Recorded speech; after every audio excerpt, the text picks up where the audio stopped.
those are often the way I think we look at gifts, though. We look at like, oh, they just have this beautiful voice. Of course they're a singer. Of course they're doing well, but whatever.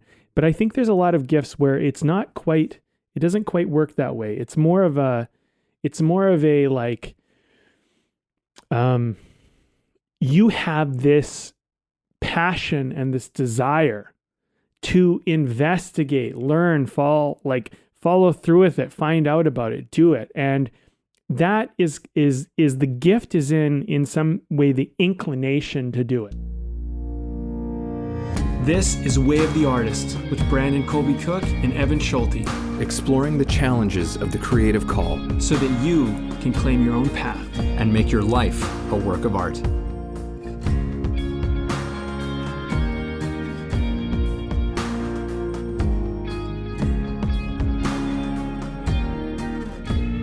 It's not so serious today. This is a not so serious Sunday, as we like to call it. But it's not Sunday. It's a different day than Sunday. But the point is that it's not so serious. Actually, Evan and I, back in the day when we started recording these podcasts, we decided, some days you gotta wing it. You gotta just jump in and let's just see what happens. And there's something about that in art which is so important. So we like to revisit these every now and then. And usually, be honest, they come up when we're tight on time and we're just like, look, we got to quit bullshitting and we got to record something. And you know what? Let's just record. We already talked and we'll figure it out along the way.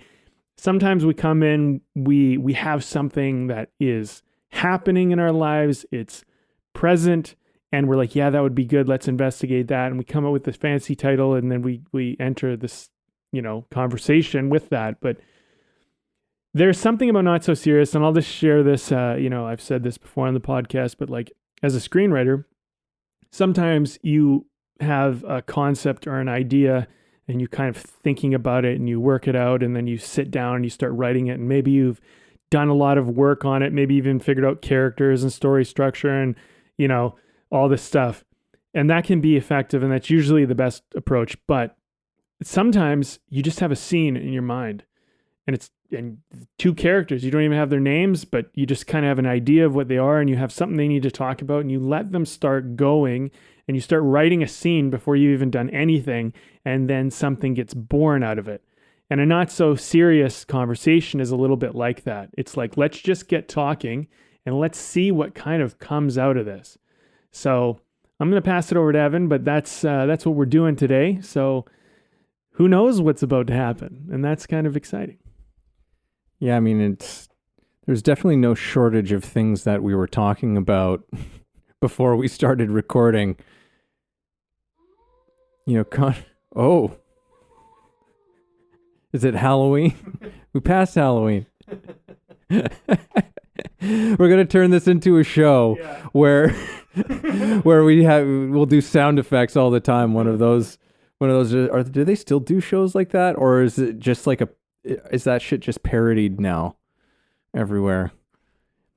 Anyhow, yeah, but so there was no shortage of things that we were talking about before we started recording, but we couldn't really condense that or grab it, sort of the central theme of what we were talking about and into sort of like all right, here's our topic for this show. But I mean, we were talking a lot about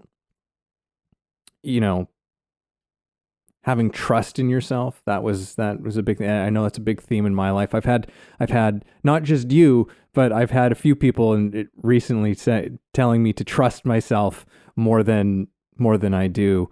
And I mean, I think that's, I certainly don't think that I'm alone in that. I think I probably am in very good company with many people around the world, maybe people listening on the other end of this. And, that can be a lifelong kind of thing, learning to do. And in so many ways, these episodes, when we just launch into it, is a bit of an exercise in learning how to do it, right? Learning how to show a bit more trust, a little bit more faith, which is why I think that that can be a really important exercise to do. It can be, or maybe not like an exercise, but a practice. Part of a practice somehow in your life where there's something where you just launch yourself into it without giving yourself a lot of time to think about it, prepare for it, over control the situation, right? Because that's on the opposite end of the spectrum. That comes with its own set of pitfalls and problems. So having that as a thing where you force yourself into a situation of just jumping in, I think that one of the things that it can help is learning it helps you to learn to trust yourself a little bit more, because you very often find that you could do a lot more than you thought you could when just pressed, when just pressed with your back against the wall, so to speak, right? So, I mean, and personally, I know that just from where I was at one point in my life to where I am now, like I've definitely done a lot in terms of learning to trust myself more and more and more. But there's definitely some sticky habits and patterns and stories that I still have going on, which cause more hesitation for certain things in my life than are probably necessary. So I don't know. I just thought I would throw that into the mix to start things off. Maybe that kicks us off in a direction. A thought that came up for me while you were talking about trusting yourself is confidence and self-esteem. And this ability that I think when people have what seems to be confidence, or they just kind of go and do stuff, is like they kind of just are trusting themselves. And I think one of the challenges is like, it's actually awareness and intelligence can work against you in so many ways. Because when you don't know any better, you go out and you try stuff without very much expectation, or maybe no expectation at all. And because you don't have expectation, and because you don't really know what can go wrong, and if you're just kind of coming in like a bit of a blank slate, there can be this kind of confidence because you're just like, well, this is what I'm doing, and so I'm going to just do it. And then you do it, and it's effective or whatever. And I think, life experience, awareness, and intelligence are great things to have. But I think they're one of the reasons why people begin to shut down as they get older and as they learn more. It takes another element of character to rise above that stuff. Like, I don't know, I brought this up in past podcasts, but I've been riding a motorcycle, and, when I was younger, I probably didn't know what could go wrong. And now I am more aware. And, sometimes when I'm testing the limits of what I can do on the thing, I have in my mind, hey, like, be careful, right? Which is kind of good because you don't kill yourself.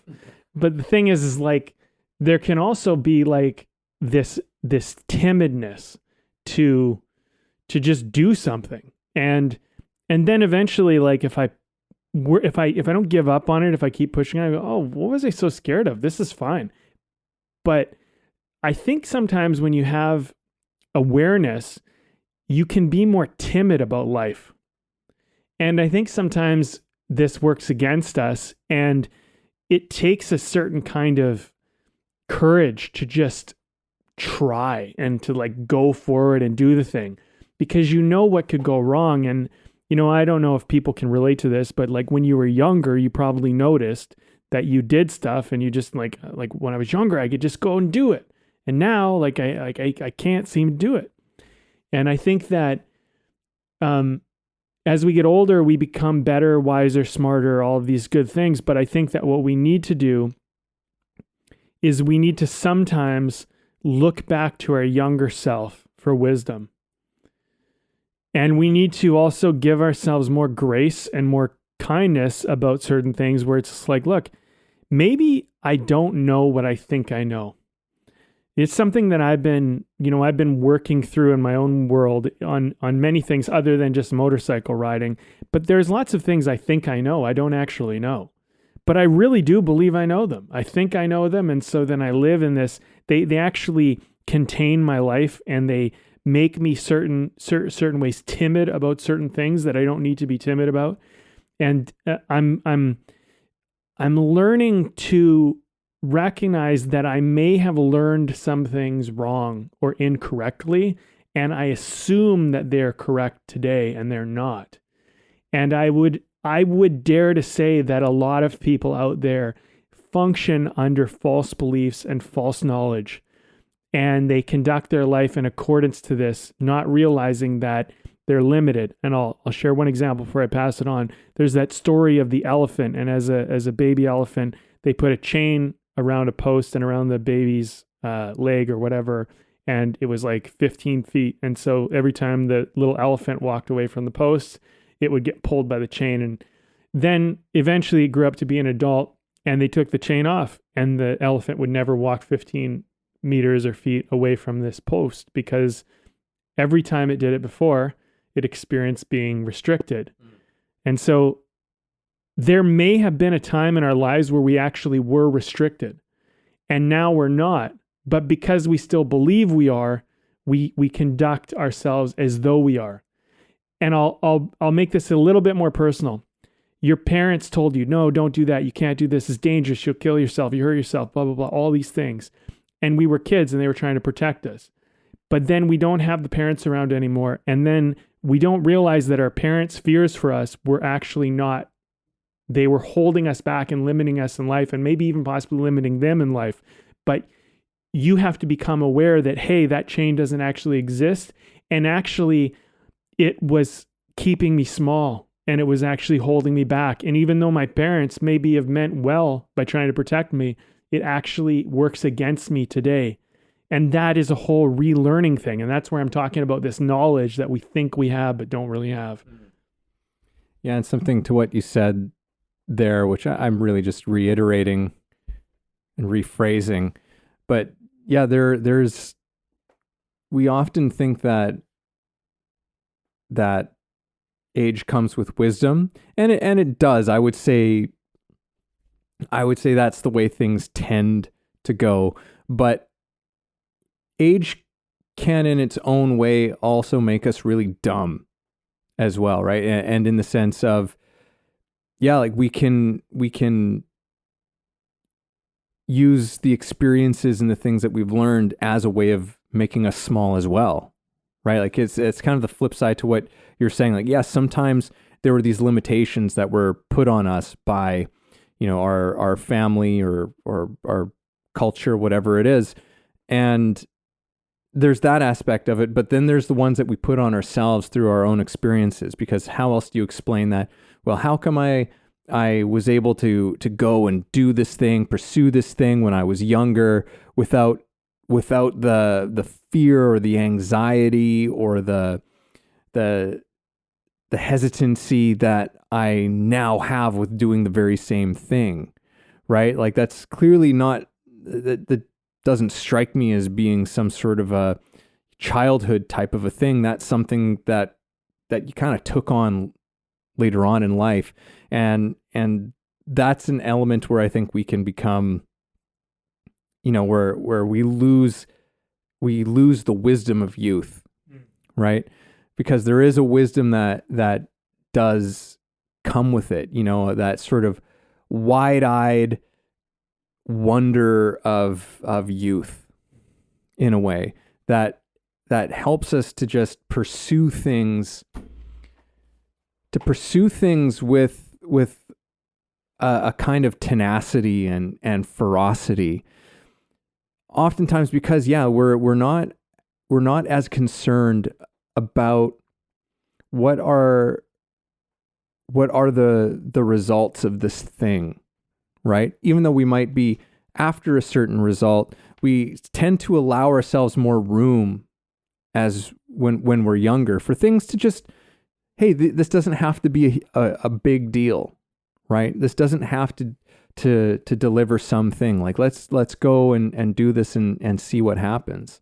And I've mentioned this many times before on here, but one of the main messages of the great spiritual classic, the Bhagavad Gita, is so much about this exact thing. It's so much about living a life without expectations, action without expectation, right? And there's so much wisdom to that, And I think as we get older, that can become more and more challenging to do, because sometimes things don't work out a certain kind of a way, and it can often be painful for a variety of reasons, and that makes us a little bit more skittish about going in a certain direction.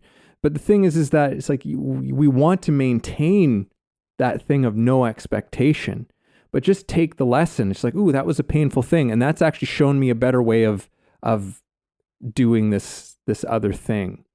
And I wanted to, based in this sort of this direction I'm going, there was also something else you were saying that made me think of a hockey situation. I'm a hockey fan, if anyone didn't know that out there.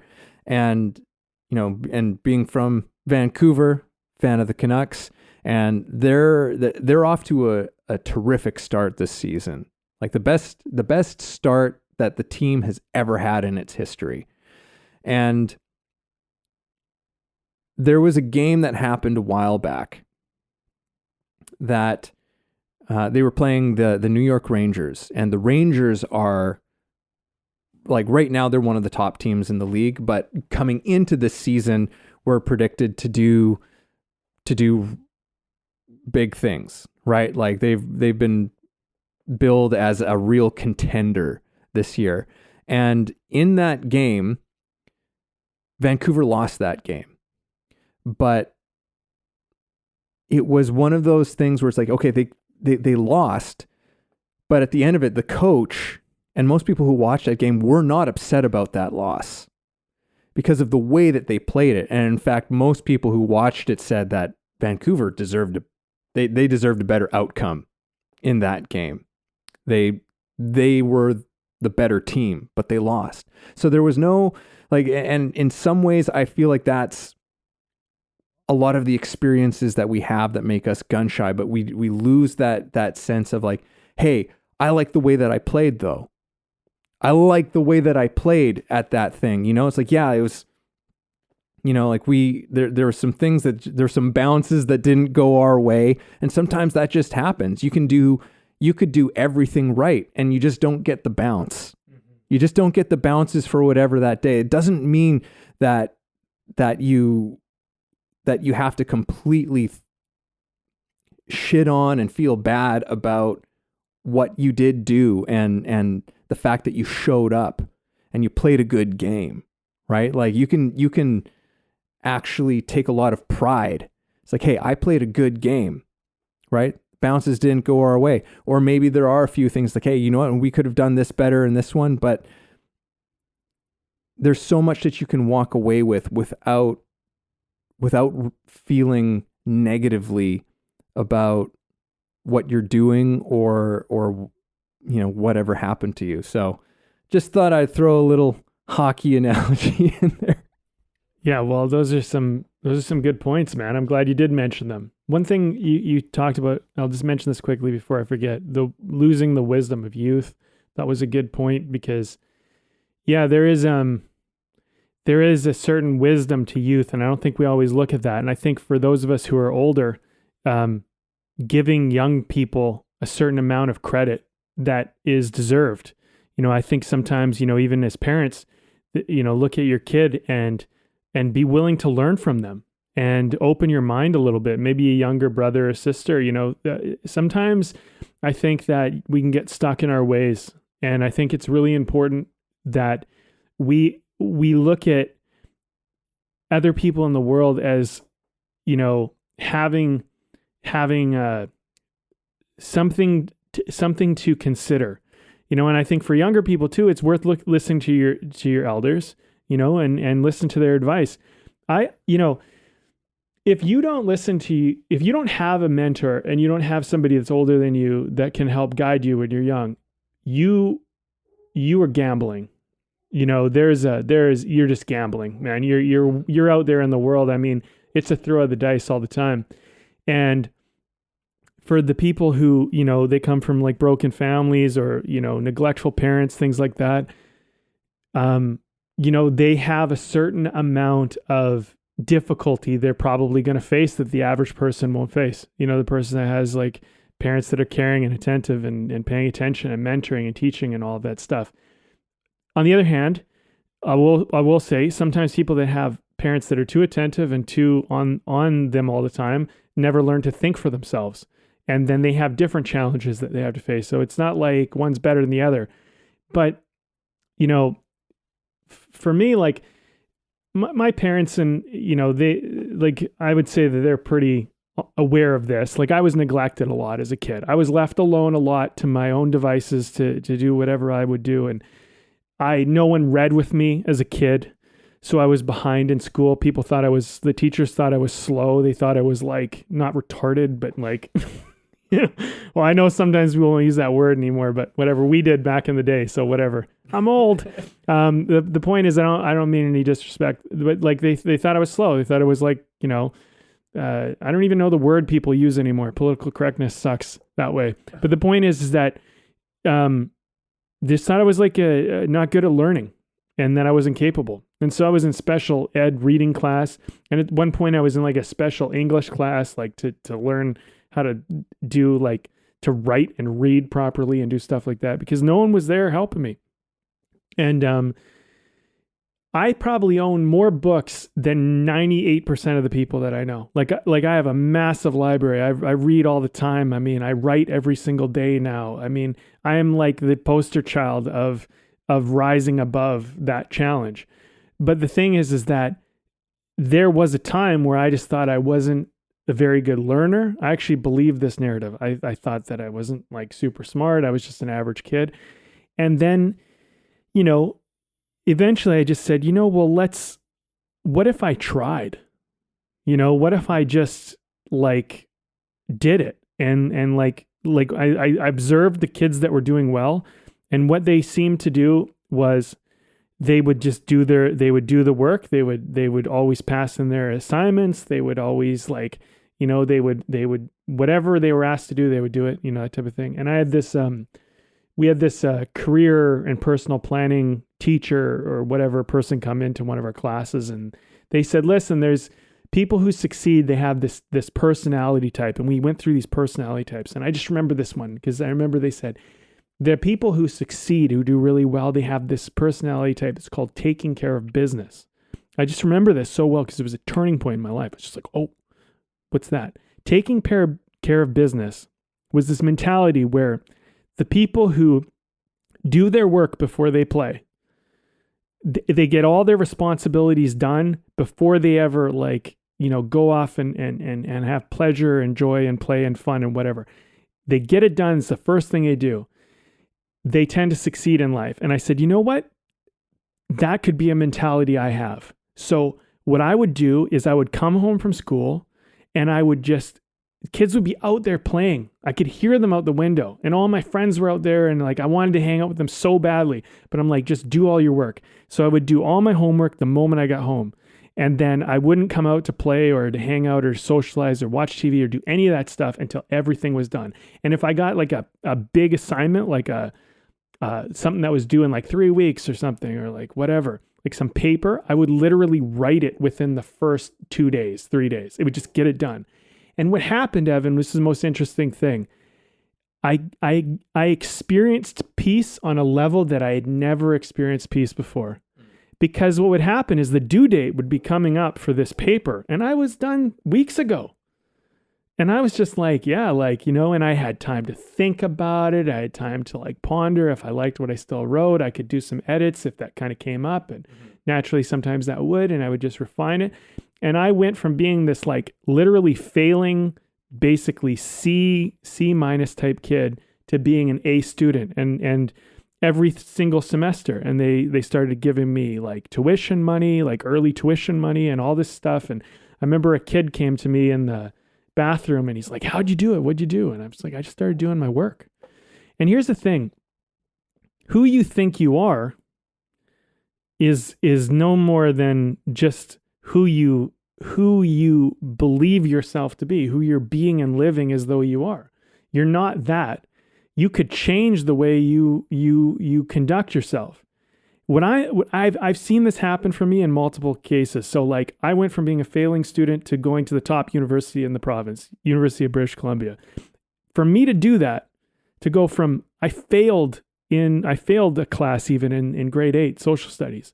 For me to go from a failing student who had to do summer school to getting into the most prestigious school within my province, it's a fucking heroic journey. I mean, like whatever, pat on the back, big deal, but whatever, like it just shows that you are not who you think you are. You can change. What I found interesting though at this stage in my life is that what stops me from doing that all the time? Where do I get like snagged, like caught on something and I just can't quite make that shift from like, you know, you can't do this to like you can and like the world is infinitely possible. And so, you know, I don't even know what our topic necessarily is. I'm not sure if I figured it out. But the point that I'm saying is that in my youth, I still believed I could be anything at any time. And as I've gotten older, I've started to settle in a little bit more to who I think I am. And when I've recognized that who I think I am is sometimes holding me back, I've had a little bit harder time letting go. And I think that there's, if I was to look at my younger self just fucking do that instead, Brandon. Like, just go do that instead. Like, stop doing this and start doing that. That's all we did. We didn't really do anything other than just do it differently. And you know, and one last thing, Evan, I know I'm talking a bit here. There's a coach and a author, a businessman that I really like. His name's Jeffrey Gitomer, and he has this quote. He has many good quotes, but one of his quotes is, "You already know what to do. The problem is you're not doing it." And I think that's so fucking true. It's just like you already know what to do. You don't have to go learn it. You don't have to go, what do I do? What do I do? It's often you actually know what you need to do. You're not doing it. So my then obvious question is, why am I not doing what I already know I need to do? And I feel like as you get older, you have to answer those kind of questions because we have trauma and baggage and all sorts of bullshit that's stopping us, because it's not a matter of knowledge, because I think as you get older, you actually figure it out. It's a matter of resistance and understanding what's working behind the scenes. That quote reminds me of another one from Krishnamurti, where he said, "You think you're confused, but you're not." Just, I take that as, you know, he's speaking about that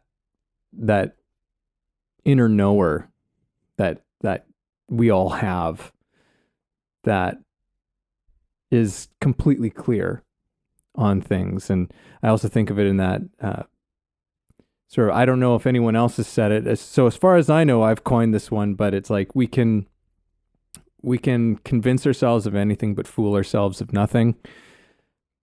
I think that's also part of that. Like, yeah, it's like, actually know what to do, you know, but like we can play all kinds of tricks on ourselves. And I think a part of getting to that place of clarity is actually getting quiet within ourselves so that we can actually just be honest with what's real. Not on a complete flip side of a thing, but some of what you were saying reminds me a little bit of a podcast we did a little while ago about limitations. And I think that as, you know, because there is that something very beautiful about that whole youthful, you can do anything. And there's a part that I go, yeah, for sure. But that doesn't mean you can do everything, right? And I think that as we get older, we begin to have experiences where we do start to run into our limitations, right? And that doesn't mean that we can't move past certain limitations, but I think that it's a great thing to know our limits, because I don't think that our limits actually take us away from anything that's important to us. You know what I mean? I think that like our limits actually are, in many ways, they're also guideposts to us about it. It's just like, no. Like, why are you wasting your time trying to do this thing, right? Trying to do this thing that you're really shitty at, right? I mean, sure, you could spend a lot of time trying to get better at this thing, but is that really something that's important to you? When instead you could focus on this thing that you're actually really good at, that you can also be getting better at that thing too, but you could do this thing that you're really good at, be more fucking amazing at this thing, and spend your energy on that thing, because that's something that you can really give to people, right? Like that can be of true value to somebody.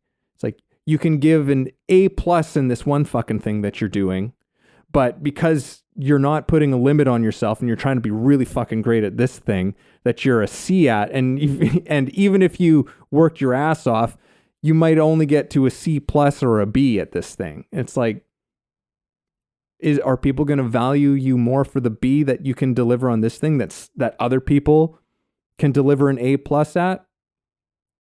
Or are they going to want you more for the thing that you are an A+ at, right? So I think that, limits are a thing that are a bit of a, it's almost like they're a bit of a taboo word in our culture, that it's like, no, we can't accept any limits and da-da-da. And it's like, hey, but I don't think limits are a bad thing.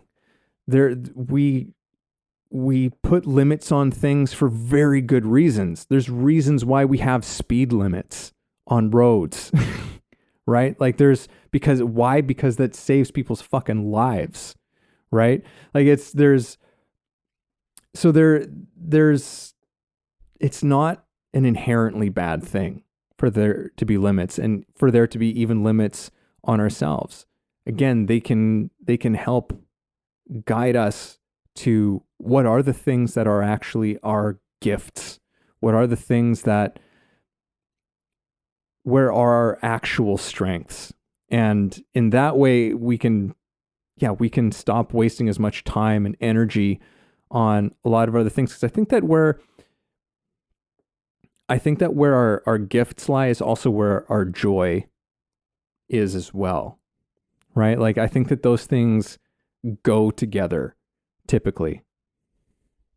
Okay, well, I want to talk about gifts a little bit, because I don't think that you have to be gifted at something in the sense that you're ahead of everybody and you have some kind of special skill that everybody doesn't seem to have.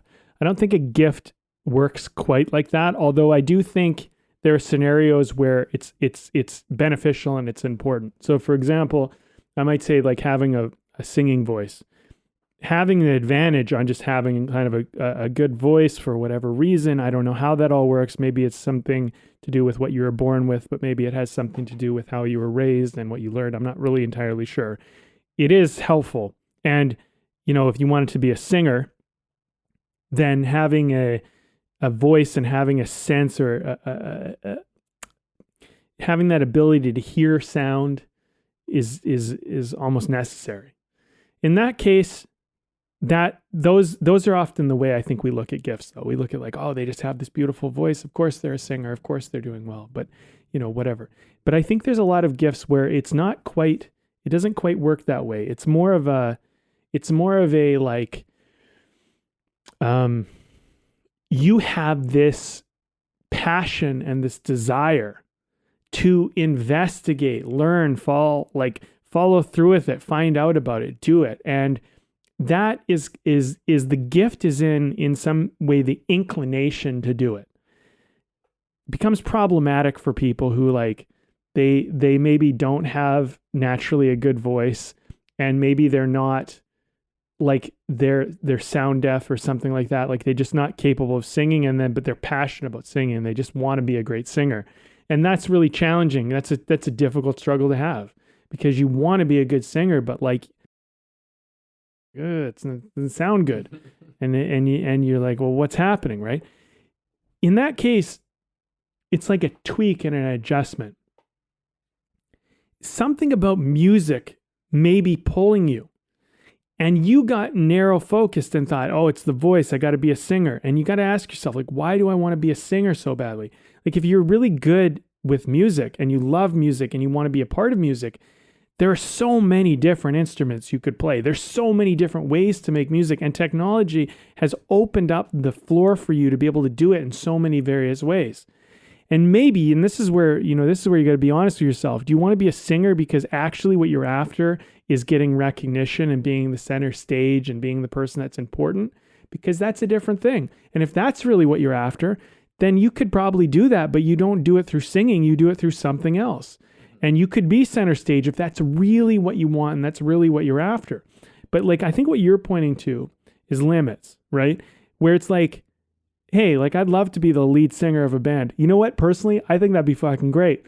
But like, don't get me singing. Like I'm not like maybe I can sing like a little here and there under certain circumstances. I don't know. But like, that's not what but the idea of being a rock star, the idea of being center stage, the idea of leading a band to create great music, I fucking love that idea. But you know where I am good, Evan? I'm good as a director for film. I can lead a team to help make a really good film, and I've won awards making films, and I can do it that way. But as a lead singer, it's not me. Even though I would probably have good skills at being a leader, bringing the band together, keeping them enrolled, keeping them excited, inspiring them to create. I could do all that stuff. But me as the lead singer it's not gonna work. Mm-hmm. But maybe as a manager, I would be good, but not as the lead singer. And this is one of those things. But you keep forcing the idea, I got to be the lead singer. I got to do this. I got to do that. And I think this is one of those things is like limits. Sometimes they redirect us just enough to the right thing, but we get caught in our mind that we have to go down this certain road. And it's like, no, you don't have to go down that road. Like everything about the way you want to do that is good. But the one thing is, it's not quite the right spot for you. And I think that's very hard for us to accept. And then we take it out on ourselves and we go, well, like, I'm not good enough, blah, blah, blah. It's me, I'm problem, blah, blah, blah. And it's like, no, you're trying to put a square block in a circle hole. It just simply does not fit. Is a limit, right? That is a limit, isn't it? Trying to put a square block into a circle hole. It's like, you can try and try and try, but it's like, you're going to mess everything up. You're going to break it. Either the square's getting broken or the circle hole's getting broken, but something's not going to work. So find your fit. And when you find your fit and you put that effort into it and it's easy, all of a sudden you get great results. Like for me, I'll just share this with school, to some degree, it is designed for most everybody, maybe not everybody, but most everybody to succeed. School, once I understood this, I knew how to get A's. I knew how to game the system because it's a game. It's just a game. And the game works like you're given a task, you do it to a certain quality, you get a grade back, which says this is how well you did it. This is how accurate it was. Everybody can do that game. It becomes a little bit more varied and difficult when you get into like kind of what they call the arts, where it becomes more of like, now it's about what's your relationship with the teacher? Do they like you? Or do they, how do you show up? But this is like life, man. If you have a bunch of tattoos and you want to go show up to an executive job and people see your tattoos, they're not going to take you as seriously because you're a mismatch in that environment. You chose to have tattoos. That's not in your environment. You need to figure out a way to rise above that. You need to rise above the judgment, and you can't make the environment wrong. It simply exists that way. That's the game of the executive environment. But if you want to be a tattoo artist and you have no tattoos and you wear a suit, people are going to be like, what the hell is this? doesn't fit. It's weird. You know what I mean? So I think part of what we're talking about too is we're talking about finding your kind of position. You're finding your place in all of this. And then when you find your place, you don't have to force and push things so hard. You know, limits are good in the sense that sometimes they keep you away from the things you shouldn't be doing. And, you know, sometimes you need to push on the limits and show everybody that there are no limits and prove to them that they don't exist.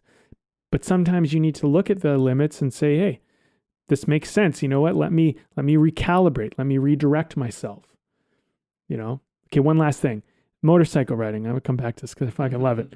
But motorcycle riding, you know, you can take your bike, you can ride as fast as you want down the highway, and you can do this type of stuff. You can weave in and out of cars. You could go do that. It's frowned upon. You could not only get a ticket, you can have your bike taken away. You could maybe never ride again. You could kill yourself. It's all these bad things that can happen. But you know what? There are tracks where you can ride, and there's open fields where if you fall, you'll go sliding off into grass, and you know, and you won't hit a wall, and you'll probably survive it. And you can test the limits of your motorcycle and go just about as fast as you want, and you won't kill anyone else most likely by doing that. So yeah, you can break the rules and you can go against the laws, but you know, you're also taking risks, and that's why we create playgrounds and sandboxes and safe environments for us to express some of the stuff that we would like to do. You pick your place, pick your lane. Yeah, it's kind of that focus thing, right? Like where limitations as a means of giving you focus, which can be a real gift, you know, in terms of not spreading yourself out everywhere. Man, there was a lot of things you said, and I wanted to touch on a number of them. This is always the problem. It's like, oh my God, there's so many threads that we can pull on here. There was something. Oh yeah, like just the music thing that you were talking about, like a singer.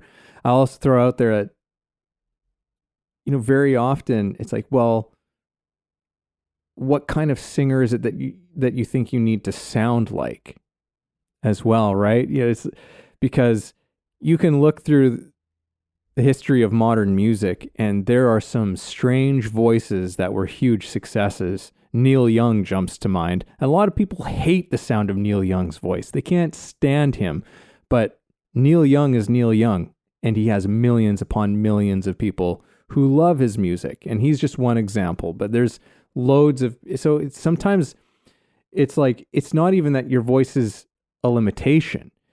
Maybe it's a limitation in terms of the types of things that you can sing on it, but that's purely on a technical level, you know, because you can have the voice that is yours and you use it to whatever it can do in as honest as a way as you can use it, and you can still reach and connect to people, right? But it just maybe is, you know, your voice is never gonna sound like Whitney Houston. You know, it's like that's just not gonna happen. But maybe you're not supposed to sound like Whitney Houston. And, you know, as one of my old acting teachers said in one of his lessons, he said, why do you want to be the next Brad Pitt? We've already got a Brad Pitt. We've already got one. We don't need another one, right? We don't need another of someone who's already been. Like, let's get to you and what you are, right? And that's so much of the artist's challenge, right? Like that's the challenge, which is learning how to let that thing come through more openly, you know, as you go on and on and on, because yeah, there's so much shit that can get in the way of you being able to do that, right? And I mean, what else? I feel like there was something else there that you said too that I wanted to touch on. You were talking about music and singing and singers and accepting our limitations, maybe your thing. is actually something. Oh yeah. So the thing that it was, where you have passion,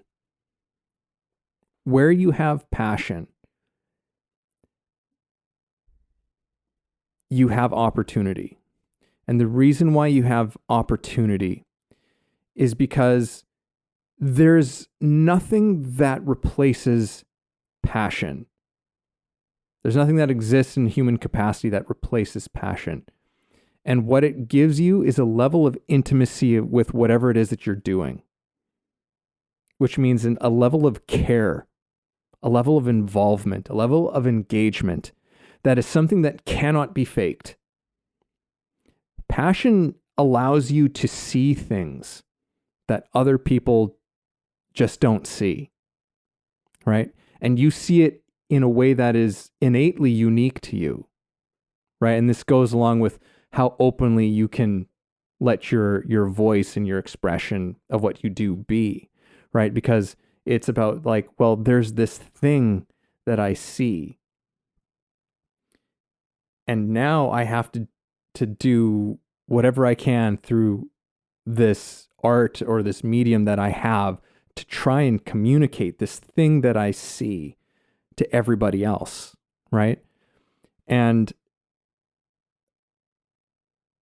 part of why no one else can do that is because there are people who just don't have a passion for that thing like you do, right? I mean, certainly there are other people who have the exact same passion for the thing that you do, but it's not everybody, right? And even the people who have the passion for the same thing that you do, they still don't see it the way that you do. They still don't execute it the way that you will, right? And your vision and your message, even though it might be the same as someone else's, is going to be communicated in a different way, and in a way that someone might only be able to understand through you.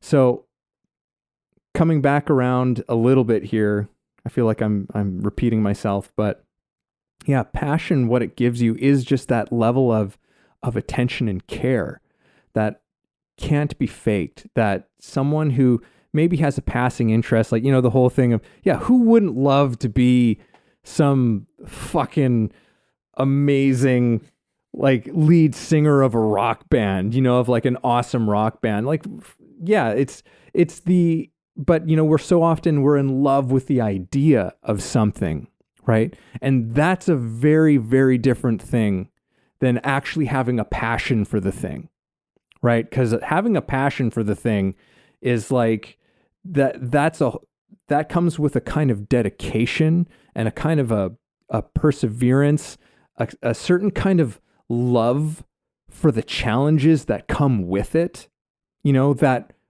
for someone who just has like an interest in the idea of it, you don't stick around for those things, right? Because once it starts getting like throwing these challenges up at you, you just go, it's like, you know what? Like, this actually isn't fun for me, right? I love to sing, and you know what? Maybe I get up and I go and I do karaoke every week, or I fucking blast music and I sing at the top of my lungs in the car, or you sing for your family and friends in some capacity or whatever. But that thing of being a rock star is just not where your passion actually is. You have a love for this thing. I'll give you that. There is a certain kind of love, but there's got to be almost that obsessive quality with something. And sometimes it takes going down the road a little ways with something in order to discover that difference, where that line is. Yeah, you bring up some good stuff. I would say this, the rock star thing is we do like that to some degree because what we see, but we don't really know the real experience of it, because like, well, there's this, there's this band that you might have to work with and figure out, and there may be egos to battle with, and there may be a lifestyle that comes along with it, and there's, and there may be kind of a, financial ups and downs, and there may be pressure to sell out and do something that you don't really want to do at certain points and times.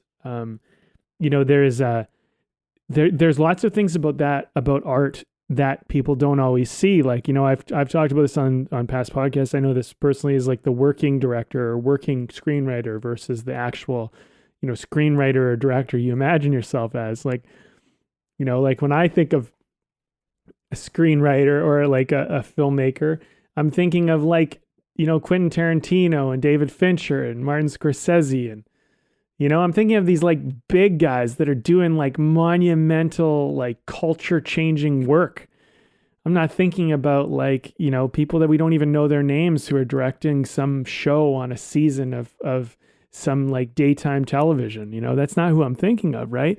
And the thing is that, it's not to say that one is necessarily better than the other, but I think what attracts us to these things, is we look at the thing and we think, oh, wouldn't it be wonderful to be the best? Wouldn't it be wonderful to be loved? Wouldn't it be wonderful to be acknowledged, recognized, have the status? But we forget about the band that's just trying to get a gig, and they're not playing any music together, and then they have pressures of life, and and people are thinking about quitting the band, and you're trying to hold them together. And we don't think about all that stuff that comes along for that ride. And, I've heard that, I don't know much about the music industry as far as like what the experience of being a musician is. I only have observations and little insights, but I've heard that 90% of being a musician is not even playing on stage. That, you need to fall in love with that 90%, or not even love it, but love the 5 or 10% of actually playing so much that you're willing to do the 95% of grunt work that comes along with getting yourself on stage to actually play. And, and I think that's an important element for us to, to consider. And I think that if you find out that you don't love something enough to want to do the grunt work, I don't think you should look down on yourself and say like, hey, like, oh, like, it's something wrong with me. No, it's just like, there's nothing wrong with wanting a consistent life, working a regular job and raising a family, and, and going on vacations with your family or whatever. There's nothing wrong with that. It's like it's all fine. It just depends what you feel you want to live out and do, and what you care about. And by the way, like sometimes the people that we think are the most like the dream achievers, they're not living a dream at all. They're living a nightmare, and they have to present that it's the dream, because if they don't, their whole fucking facade's going to fall apart.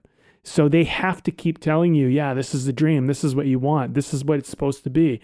They have to keep that facade up, and that's even part of their hell, because if they break that and they let you in on the truth, you won't want to watch them anymore. You won't care. And they need you to believe they're special. And, and they can live in a kind of hell that way. So don't think that just because someone looks like they're living the dream means they're actually living the dream.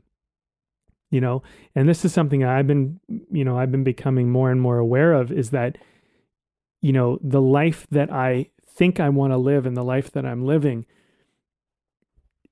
challenging that idea of this life that I think I want to live is such an important part of my journey at this stage, because, there's a lot of stuff I've found that I just take for granted, because it's like, things like health and wisdom and loved ones are so valuable, but we can be off looking at it going like, oh man, I wish I was somebody. I wish I had this money, this status, this whatever, and we forget that that might be cool, but if it meant that you had to give up some of these things, like the person you love the most in the world, if you had to give it up for that, like, would you? It's like a lot of people are chasing the status and the money because they want love. Meanwhile, people who have love are taking their love for granted, thinking they need to get the status, because those people who are in those positions of recognition are look like they're standing up on the mountaintop saying, look how great it is up here. And it's like, yeah, it sure looks great. But then if you looked at their life and you actually saw how they're fucking drug addicts, they're like, they're depressed. They can't hold a relationship together. No one will be there for them if they're struggling other than somebody who's trying to make a buck off of them. They're fucking desperate and alone. And it's horrible for some of them, not everyone. But the thing is that we don't have a full perspective.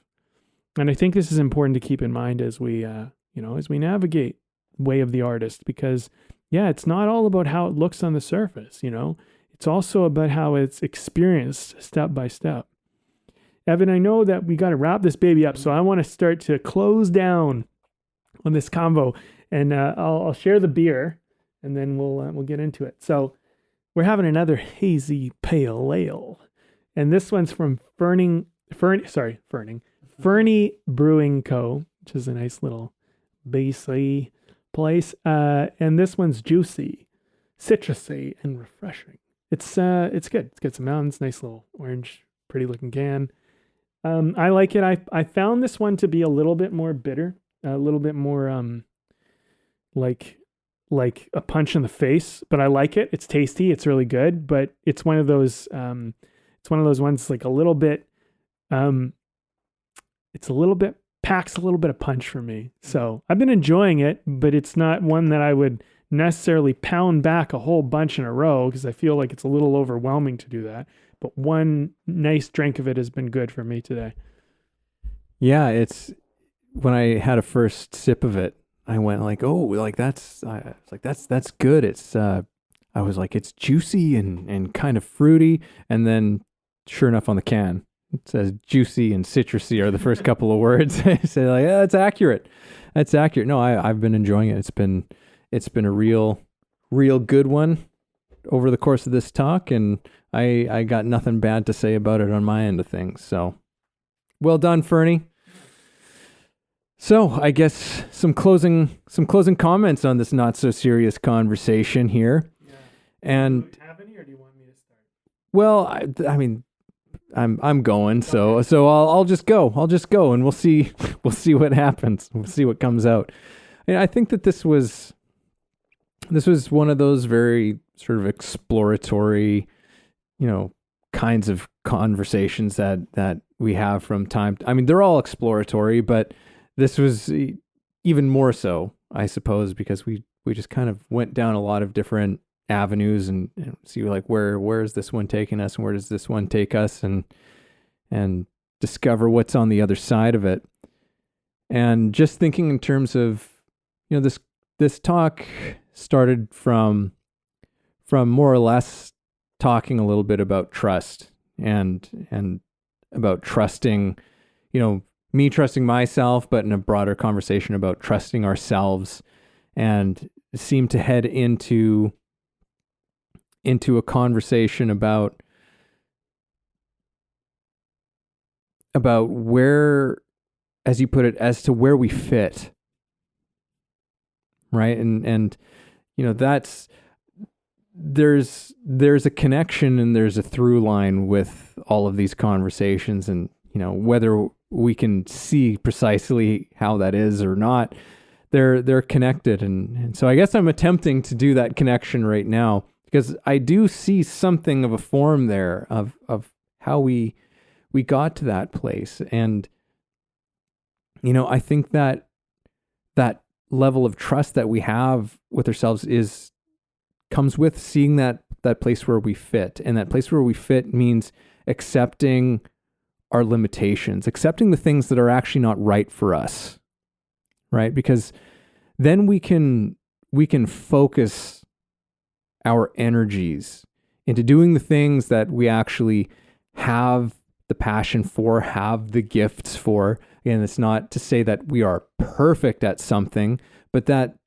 our potential is there. Our greatest potential is in these things, right? And all of the challenges that will come with it in that pursuit. But yeah, not trying to force that thing. And I think that when we learn where we fit and we stop trying to force things that don't, it gives us more of an opportunity to find that trust, right? To have that trust in ourselves. And I think that sometimes it's not even a rational thing, right? Like we can certainly probably do that as well and come up with rational reasons as to why we trust ourselves with doing certain things and in being in certain situations. But I think that there's a whole level of it where, we can't fully comprehend the impacts of the gifts that we have that we share. We can't fully comprehend that thing. So there's so much there are reasons that we have to trust ourselves, and then there are unreasonable things and unreasonable reasons to trust ourselves as well. But that comes with starting to understand that place of where we fit, where our gifts and our passion, the needs of the world. Yeah, this conversation has been one where, I don't know, I've lost the plot several times. I don't know, what are we talking about again? Talking about trust, talking about fitting, limits. There's a bunch of things that came up. And I think sometimes, it's not even about going like, things are about a bunch of things. We're about a bunch of things. You're not just your art. You're not just the one thing that you're focused on. You're a whole bunch of things, and you're a series of relationships to everybody you know. And I think that it's good to narrow our focus onto something and put a lot of attention towards something and be like, this is what I'm doing. This is what I'm up to. This is what I'm building. This is who I'm going to be, and blah, blah, blah, blah, blah. And all of that is all great, because I think if we don't do that, we kind of end up feeling lost and confused, and we don't know what we're doing with ourselves and whatever. But I think, part of it is putting faith in the fact that if you go after what you care about, that it will end up nurturing a lot of what's around it.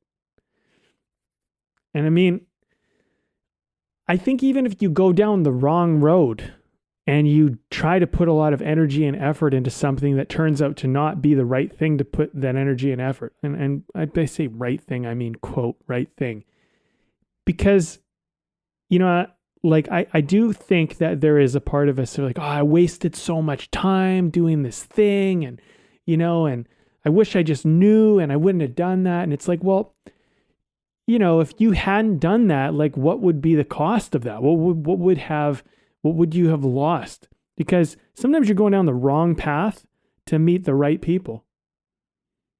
And you just don't know.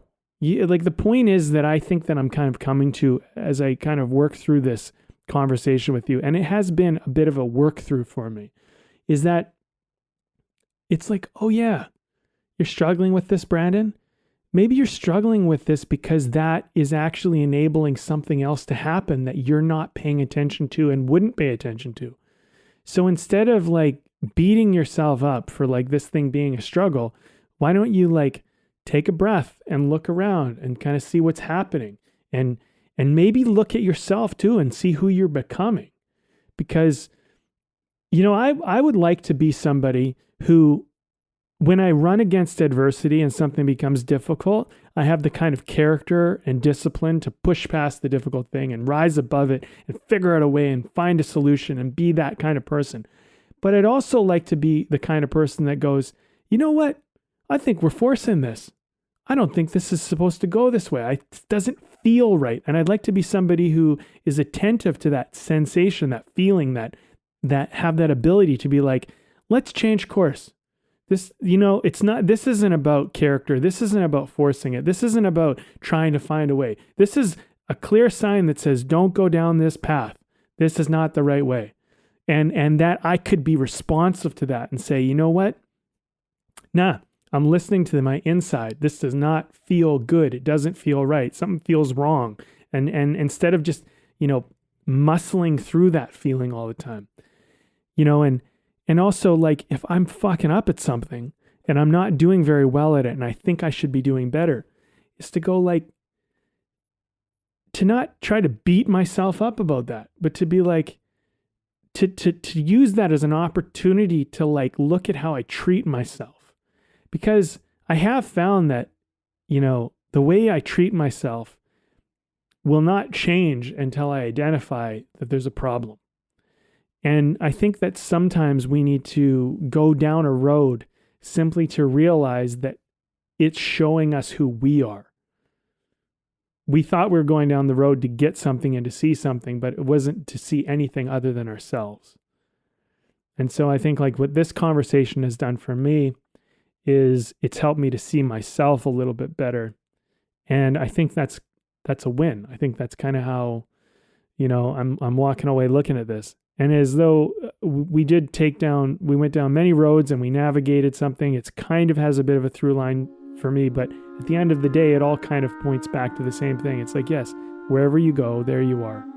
And I think that's something we don't always talk about on the way of the artist. We don't always talk about that because we're always talking about finding your way, choosing your path, doing this, but we tend to focus on that. And I think that's natural. But then it's like, yeah, but there you are.